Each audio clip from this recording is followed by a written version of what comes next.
These are Nebraska corn farmers. They work in acres, not hours, harvesting the energy and climate solutions the world needs. We are proud to stand with you. The success of tomorrow's soy industry depends on the actions we take today. The future is here, and the time to move is now.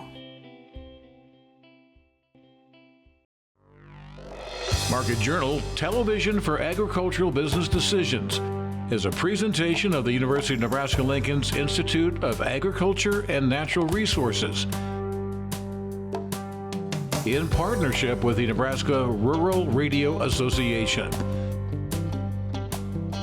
Promotional support provided by the Nebraska Farmer Magazine and partial funding provided by the Nebraska Soybean Board and the Nebraska Corn Board.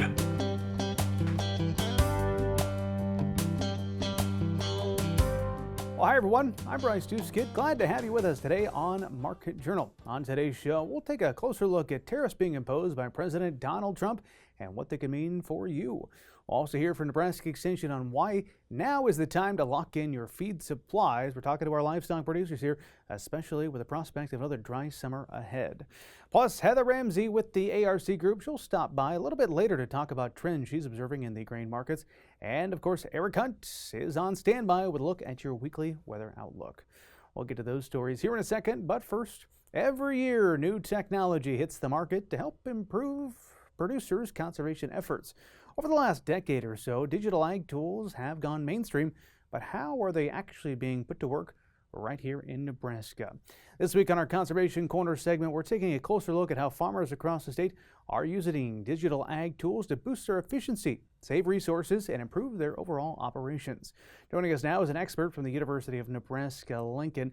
Guillermo, you recently published a series of articles on Crop Watch that deal with digital ag tools in Nebraska. What was the driving motivation behind these articles? Yes, we recently started publishing this article series on digital agriculture. Our goal is to get 10 of those outside, and the goal behind is just to show the results from a digital ag statewide survey that we conducted last year. We surveyed 2,500 farmers and asking them about what are the tools that they are using, what are the barriers for adoption, in general terms regarding digital ag, but also those tools that are meant to manage nitrogen in corn. So we did find very interesting results, and those results are driving our research, extension, and teaching efforts for the future. So these articles, we started with some of the I would say the 10 facts. What are the most adopted technologies? What are the technologies that are has less adoption? And what are the barriers for those? So. Now, in your experience, what are some of the more popular digital ag tools being utilized right now by Nebraska producers? Well, one of the top digital ag technology adopted is phone applications. Those applications that farmers can use in their operations that can help them to make decisions throughout the growing season. So this has the top level of adoption. Of course, GPS is the second technology, and all the things that we can do with GPSs in the field help farmers to drive machinery, helps them to deliver the inputs in the right rate and right amount across the field.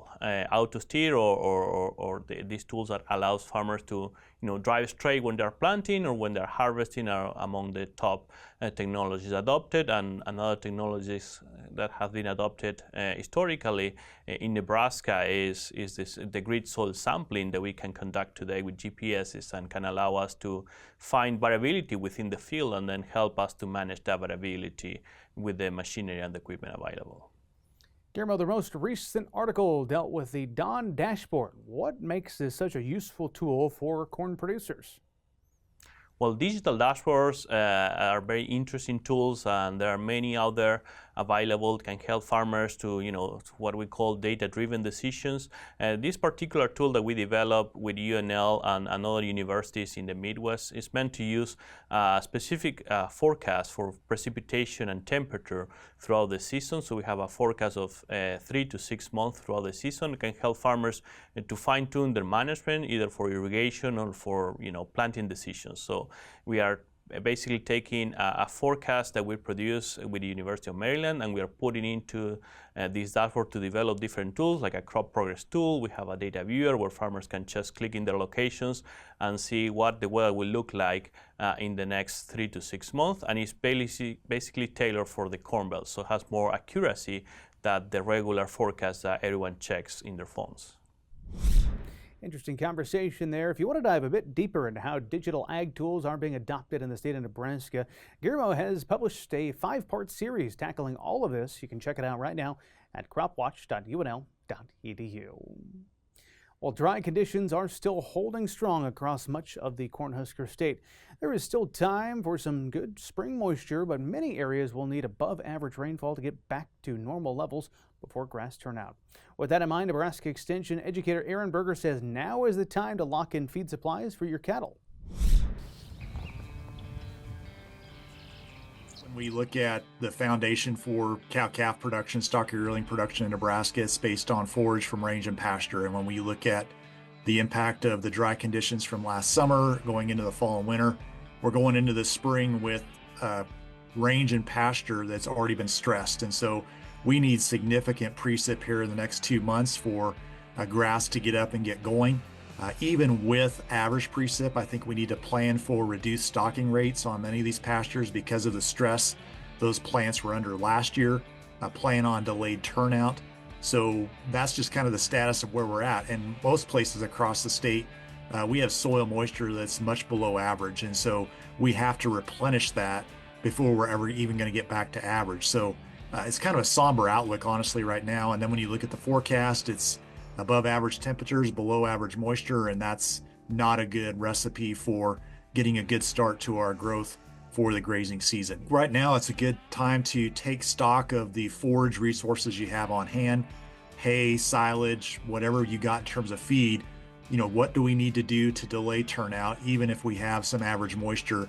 And then I also think beginning to put together a plan, if we don't get significant moisture, how are you going to destock your grazing resources? Are you going to dry lot cows, move them to some other place where there's pasture available? Are you going to need to sell cattle? Really, it's just putting together that drought plan and some trigger dates and identifying how are we going to set some time or places in time where we're going to make decisions. Doing that proactively now just allows you to really assess all your options and make the best of this situation.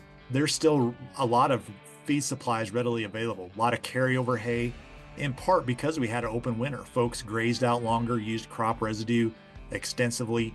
So there's hay available. Also, when you look at things like ethanol co-products, distillers grains, even corn, it's readily available, and those are at prices that are below the 4-year average. And so, you know, many cow-calf producers have sold calves, might have some money in their pocket. They're going to want to hold that cow herd together, hoping that we do get some moisture, wanting to capitalize on these good calf and feeder cattle prices. And so in my mind, you know, securing some feed supplies now, something like distillers grains that's high in energy, high in protein, a good complement for low quality forage, just allows you to then have some options as you think about what you might do with that cow herd, early weaning calves, just giving yourself some opportunity to do something. That Northwest Panhandle, they're just in pretty tough shape. They've been in tough shape for quite a while. They've gotten a little bit of snow here recently, but I visited with some producers from that part of the world that are saying they're not planning on turning cows out, and you know, unless we just have a really unbelievably wet spring. So they're already in that mindset of, hey, we need to reduce stocking rate. There's other parts of the state that are really dry as well, you know, but I think as you look at the drought monitor, that Northwest Panhandle seems to be the area that's kind of the bullseye right now. Visit with your local NRCS office, FSA, in terms of sometimes there's some opportunity to get some compensation for not grazing a pasture for the summer after a fire like that. You know, again, I think those folks have been through this kind of thing before. It's really securing feed resources, whether that's pasture somewhere else or dry lotting cows is really what their options is right now, because obviously those pastures that have been burned, you know, delaying grazing on those is sure going to need to happen during the growing season this summer. Maybe some dormant season grazing this fall and winter if we get good precip, but for the next 6 months, that's not going to be a grazing resource available to them. Those warmer months are quickly approaching, and folks, after this past week, they cannot come soon enough. Well, up next here on Market Journal, it's our chance to focus on the markets. And joining the desk this week is Heather Ramsey with the ARC Group. Heather, it's good to see you. It's good to see you, Bryce. All right, well, we're chatting here on Thursday morning. Let's kind of size up what you've seen over the past 4 days thus far in the trading week. It's been a little boring, honestly, compared to the last several weeks, last several months of trade. Been very quiet, and I think we're kind of sitting in this lull between, we had Outlook Forum, and then we had our stocks report, and now we're just kind of waiting for planning intentions from, just a report standpoint. From what's going on around the world standpoint, this week has been some pretty mild daily headlines, and so that hasn't given traders, commercials, farmers, a whole lot of anything to get them like kind of spiked and interested in trading or pricing grain. And so it's really been left to kind of the funds and the money flow right now. So been a little bit boring day to day. On the week, we're showing some positive improvement for corn on the week, especially I look at the new crop right now. That's really important to see. We're kind of hovering at numbers that don't really get you excited, but we've seen worse, I guess is the best way to put it.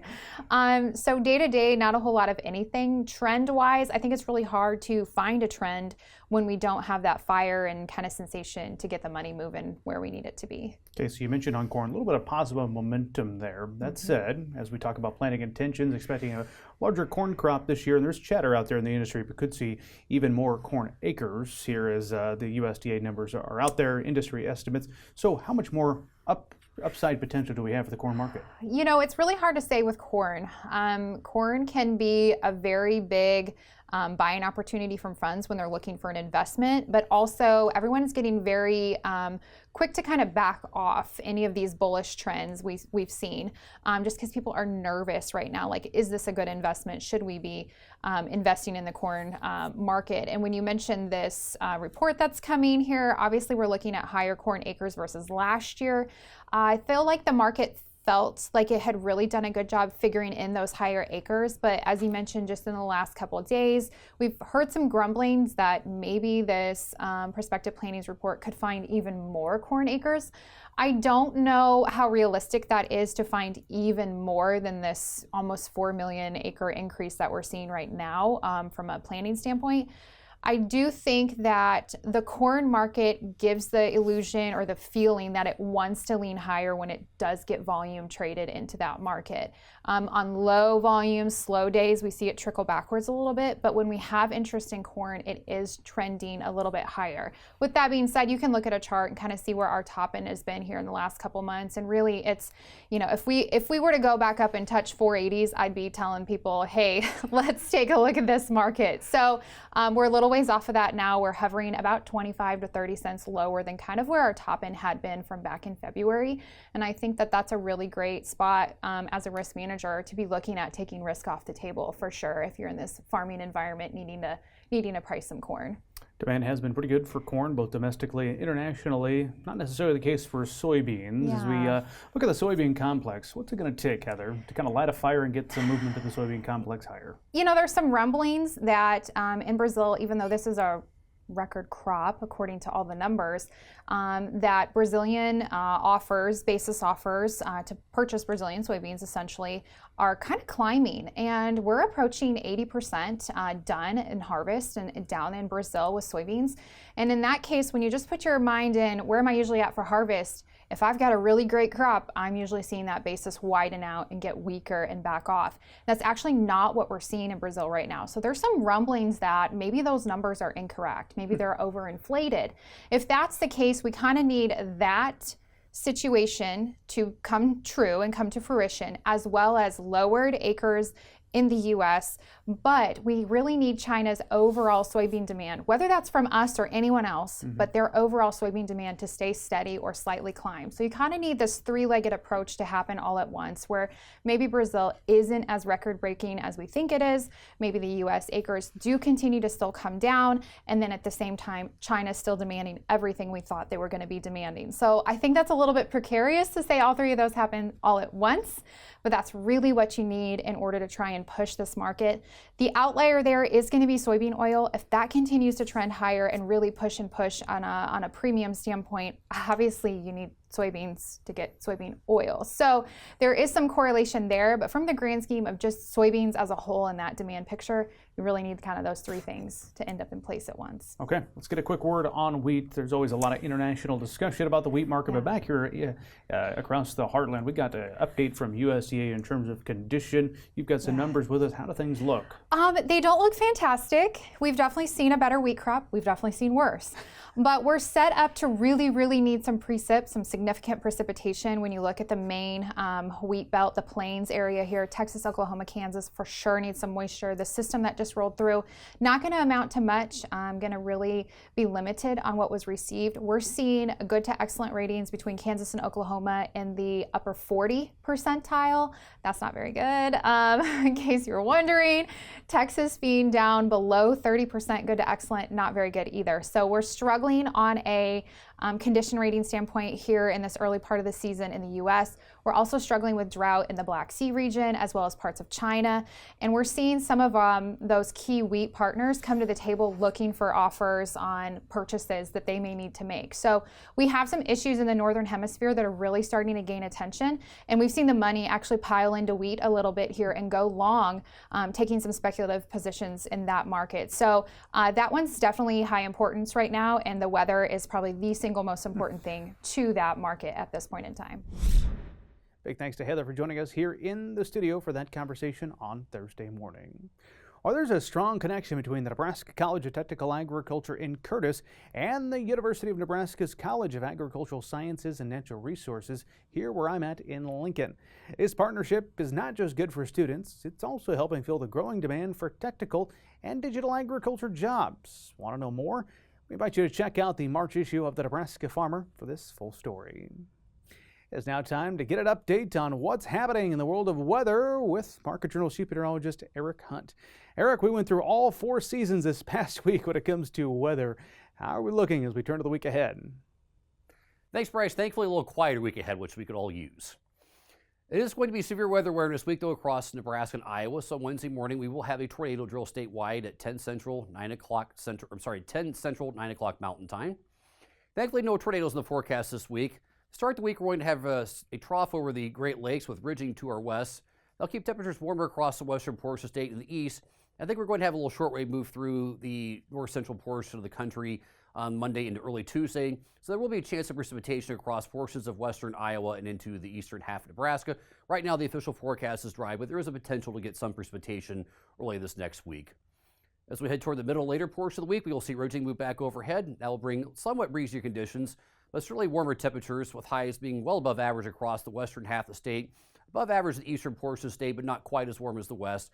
I think generally speaking, though, Tuesday through Friday, everybody should see temperatures at least in the upper 60s and a pretty good chance for the western and southern portion of the state to get decently into the 70s again this week. I don't think we're going to see anybody seeing record high temperatures, though, and certainly not going to see any significantly cold temperatures this week, which that will be a nice change. As we head toward the end of the week, though, we will see troughing move back into the western portion of the U.S. We're likely to see a couple different impulses move out of this as we head toward the end of this next week into next weekend. And I do think we're going to see chances of precipitation increase as we head toward next weekend statewide, with CPC showing above average favorite across the northern, third, and eastern fringe of the state. European model shows better chances of an inch of rain across portions of southeastern and northeastern Nebraska. Some chance across even the far west as the northern panhandle, which that'd be great news if we could get some decent moisture out there. They could sure use it. CPC shows above average favorite across the entire state and down into the southwestern portion of the U.S.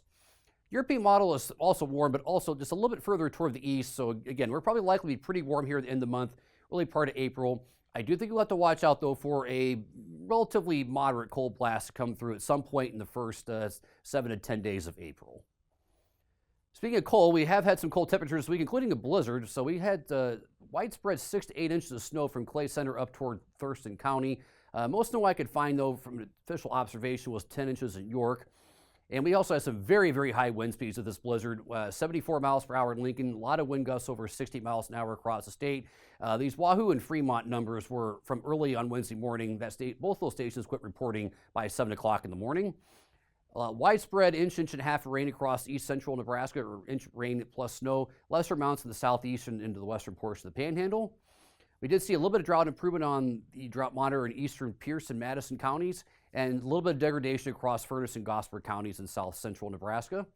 Soil temperatures right now are mostly in the 30s to low 40s statewide.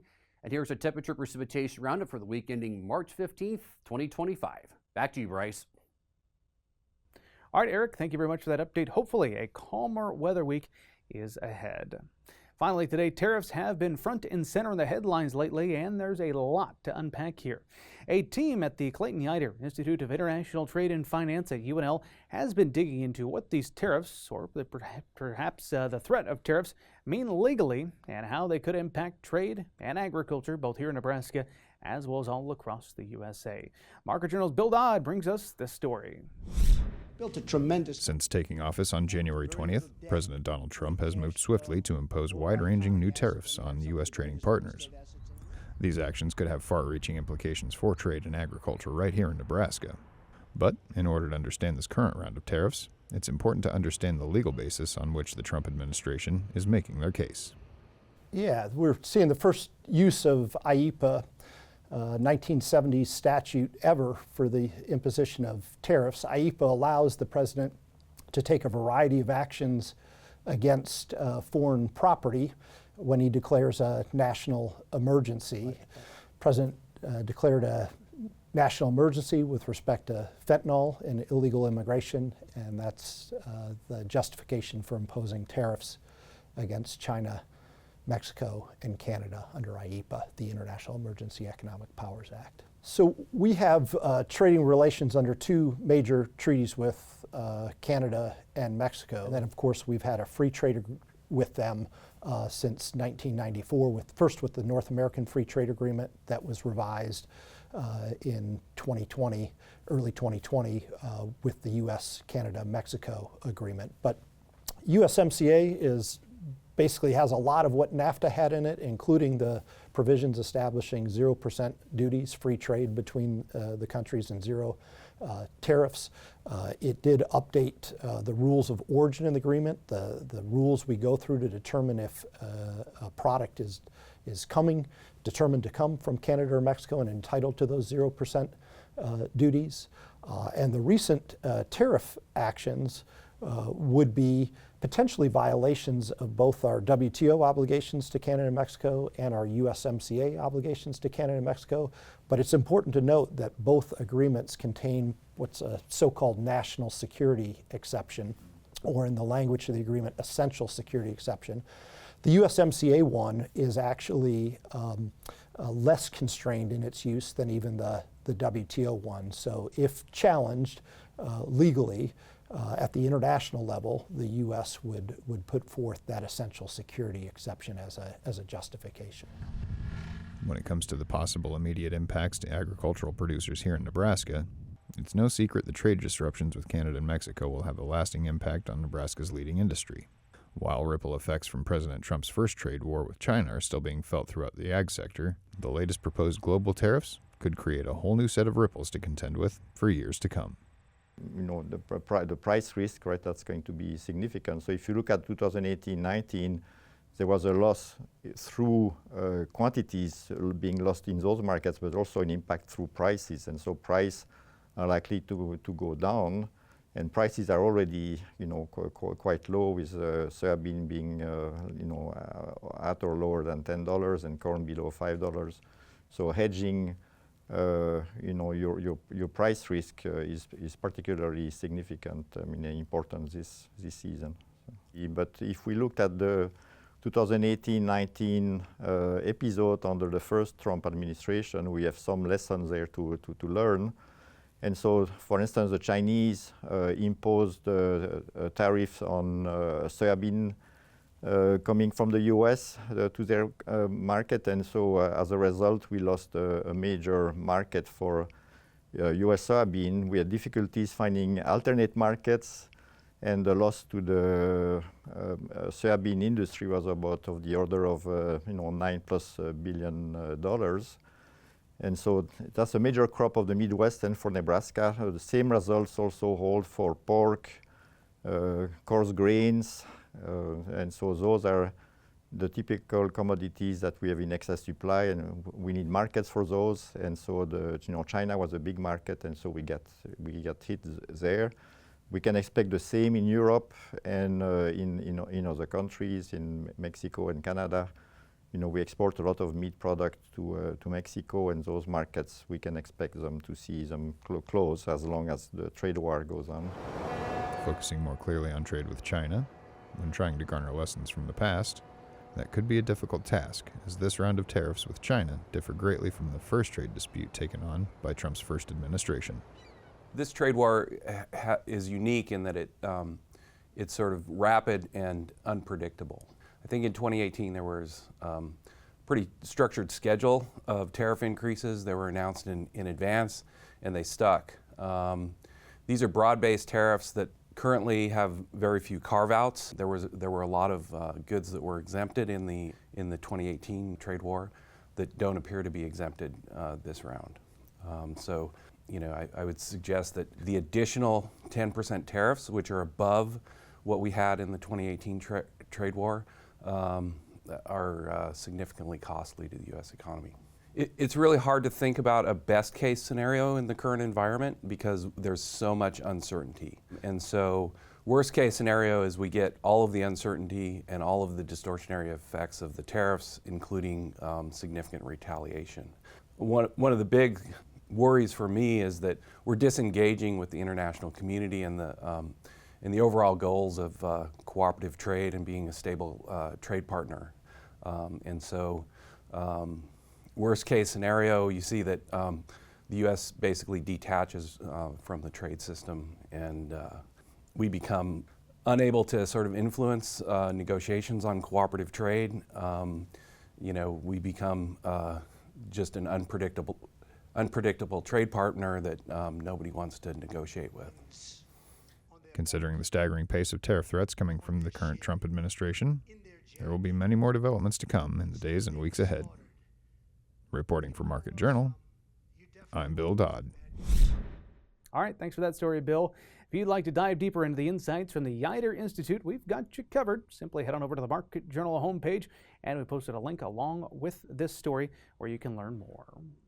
Well, that is all the time we have for this week's broadcast. If you did miss one of our stories, we invite you to catch up anytime by following Market Journal on YouTube as well as on social media. And don't forget, you can also watch us on the Acres TV app on any smart TV or streaming device. We'll see you back here next time. But until then, I'm Bryce Duskett, wishing you a safe and productive week. Join Market Journal online at marketjournal.unl.edu. You can also follow us on Twitter, Instagram, and Facebook. Promotional support is provided by the Nebraska Farmer Magazine. Market Journal is produced by the University of Nebraska-Lincoln's Institute of Agriculture and Natural Resources.